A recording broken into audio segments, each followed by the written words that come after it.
Police ಇಲಾಖೆಯಿಂದ 8,000 ಅಂದರೆ police constable civil ಮತ್ತು KSISF ಮತ್ತು KSRP ಮತ್ತು ಡಿಟೆಕ್ಟಿವ್ ಸಬ್ ಇನ್ಸ್ಪೆಕ್ಟರ್ ಪೋಸ್ಟ್ ಒಂದು 20 ಇದೆ. ಆಲ್ಮೋಸ್ಟು 8,000 ಪೋಸ್ಟು ಈ ಒಂದು ಪೊಲೀಸ್ ಇಲಾಖೆಯಿಂದ ರೆಕ್ರೂಟ್ಮೆಂಟ್ ಮಾಡಬೇಕು ಅಂತ ಹೇಳ್ಬಿಟ್ಟು ಏನು ಡಿಸೈಡ್ ಮಾಡಿದ್ದಾರೆ. ಈ ಒಂದು PSI ನೋಟಿಫಿಕೇಶನ್ಸ್ ಇನಿಷಿಯಲಿ 0 ಅಂತ ಹೇಳ್ತಿದ್ರು, ಅದನ್ನು ಕೂಡ ಈ ಒಂದು 130ಇಂದ 200 ಪೋಸ್ಟು ನಾವು ಮಾಡಿಸೋ ರೀತಿ ಪ್ಲ್ಯಾನ್ ಮಾಡ್ತಾ ಇದ್ದೀವಿ.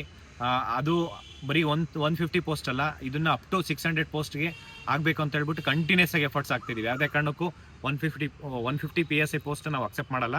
ಮತ್ತು ಅದ್ರ ಜೊತೆಲಿ ಏನು ನಾವು ಹಿಂದೆ ನಾವು DIG ಅನುಚೇತ್ ಸರ್ಗೆ ಭೇಟಿ ಮಾಡಿಕೊಂಡು ಈ ಒಂದು ವಿಚಾರವಾಗಿ ನಾವು ಸಮಸ್ಯೆಗಳನ್ನು ಆದಷ್ಟು ಗಂಭೀರವಾಗಿ ತೊಗೊಬೇಕಂತ ಹೇಳ್ಬಿಟ್ಟು ಚರ್ಚೆ ಮಾಡ್ವಿ ಹೇಳ್ತಾ ಇದ್ವಿ. ಅವರು ಕೂಡ ನಮಗೆ ಪಾಸಿಟಿವ್ ಆಗಿ ಆದಷ್ಟು ಬೇಗ ಮಾಡ್ತೀವಿ ಅಂತಲೇ ನಮಗೆ ರೆಸ್ಪಾನ್ಸ್ ಮಾಡ್ತಿದ್ರು.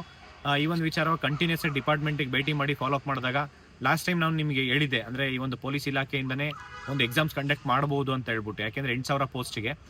ಇವಾಗ ನೆಕ್ಸ್ಟ್ ರೀಸೆಂಟ್ಲಿ ಒಂದು ಮೀಟಿಂಗ್ ಮಾಡ್ಕೊಂಡು ಚರ್ಚೆ ಮಾಡಿದ್ದಾರೆ. ಈ ಒಂದು ಪೊಲೀಸ್ ಇಲಾಖೆಯಲ್ಲಿ ಸಪ್ರೇಟ್ ಒಂದು ಬೋರ್ಡ್ ತೆಗಿಬೇಕಂತ ಹೇಳ್ತಿದ್ದಾರೆ. ಆ ಬೋರ್ಡ್ ತೆಗೆದು ರೆಕ್ರೂಟ್ಮೆಂಟ್ ಮಾಡಬೇಕಂದ್ರೆ ತುಂಬ ಡಿಲೇ ಆಗುತ್ತೆ. ಮತ್ತು ಪೊಲೀಸ್ ಇಲಾಖೆಯಲ್ಲಿ ಆಲ್ರೆಡಿ ಒಂದು ನೆಗೆಟಿವ್ ಇಂಪ್ಯಾಕ್ಟ್ ಇದೆ. ನೆಗೆಟಿವ್ ನರೇಟಿವ್ ಅನ್ನೋದಕ್ಕಿಂತ ಆಲ್ರೆಡಿ ಅಲ್ಲಿ ಕರಪ್ಷನ್ ನಾವು ಪ್ರೂವ್ ಆಗಿದೆ.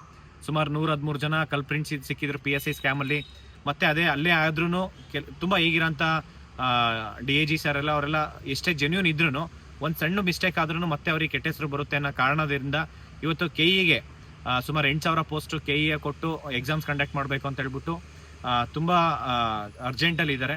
ಇವತ್ತು ನಾವು KEಗೆ ಭೇಟಿ ಮಾಡಿದ್ವಿ. ಅಲ್ಲೂ ಕೂಡ ಆದಷ್ಟು ಬೇಗ ಒಂದು ಪೊಲೀಸ್ ಇಲಾಖೆಯಿಂದ ಒಂದು ನೋಟಿಫಿಕೇಶನ್ಸ್ KE ಹೋಗಿ ವಿತಿನ್ 1 or 2 ಡೇಸಲ್ಲಿ ನೋಟಿಫಿಕೇಶನ್ಸ್ ಆಗಿ ಮತ್ತು ಯಾವಾಗ ಎಕ್ಸಾಮ್ಸ್ ಕಂಡಕ್ಟ್ ಮಾಡಬೇಕು ಒಂದು ಡೇಟು ಕೂಡ ಅವರು ನೋಡ್ಕೊತಿದ್ದಾರೆ. ಆದಷ್ಟು ಬೇಗ ನೋಟಿಫಿಕೇಶನ್ಸ್ ಆಗಬೇಕು ಅನ್ನೋದೇ.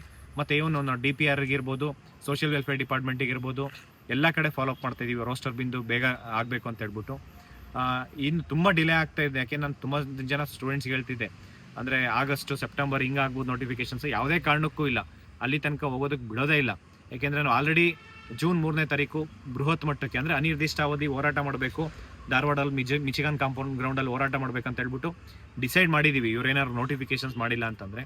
ಹಂಗಾಗಿ ಸರ್ಕಾರ ಏನಾದರೂ ಇದನ್ನು ಗಂಭೀರವಾಗಿ ತೊಗೊಂಡಿಲ್ಲ ಅಂತಂದರೆ, ಇವತ್ತು ನಾಳೆ ನೋಟಿಫಿಕೇಶನ್ಸ್ ಮಾಡಿಲ್ಲ ಅಂತಂದರೆ 100% ಯಾವುದೇ ಕಾರಣಕ್ಕೂ ಹೋರಾಟ ಬಿಡಲ್ಲ. ಈ ಹೋರಾಟದ ಮಾತ್ರ ಸರ್ಕಾರ ಇದನ್ನು ಸ್ಟೂಡೆಂಟ್ಸ್ ಅಂತಂದರೆ ನೆಗ್ಲೆಕ್ಟ್ ಮಾಡೋದಲ್ಲ. ಪ್ರತಿಯೊಂದು ಇಲಾಖೆಯಿಂದ ಸ್ಟೂಡೆಂಟ್ಸ್ಗೆ ತುಂಬ ಇಂಪಾರ್ಟೆನ್ಸ್ ಕೊಡಬೇಕು. ಮತ್ತು ಸ್ಟೂಡೆಂಟ್ಸ್ಗೆ ನಾನು ರಿಕ್ವೆಸ್ಟ್ ಮಾಡ್ಕೊತೀನಿ, ಓದೋದ್ರ ಬಗ್ಗೆ ಕಾನ್ಸಂಟ್ರೇಟ್ ಮಾಡಿ. ಇನ್ನು ಮಿಕ್ಕಿದ್ದು ನಾವೇನು ನಿಮ್ಗೆ ಏನೇ ಸಮಸ್ಯೆ ಇದ್ರೂ ತಿಳಿಸಿ, ಮತ್ತು ನೀವೇ ಹೇಳ್ಬಿಡಿ ಯಾವ ರೀತಿ ಹೋರಾಟ ಮಾಡಬೇಕು, ಏನು ಮಾಡಬೇಕಂತ ನೀವೇನು ಹೇಳ್ತೀರಾ ನಾವು ಅದನ್ನು ಮಾಡ್ತೀವಿ. ಯಾವುದೇ ಕಾರಣಕ್ಕೂ ಗೌರ್ಮೆಂಟು ಇದನ್ನು ತುಂಬ ಸೀರಿಯಸ್ ಆಗಿ ತೊಗೊಬೇಕು.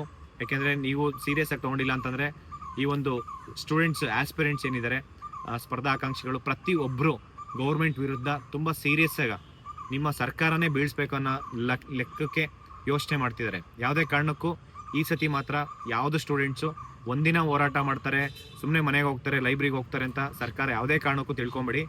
ತುಂಬ ಅಗ್ರೆಸಿವ್ ಅನ್ನೋದಕ್ಕಿಂತ ಅನಿರ್ದಿಷ್ಟಾವಧಿ ಹೋರಾಟ ಇರುತ್ತೆ.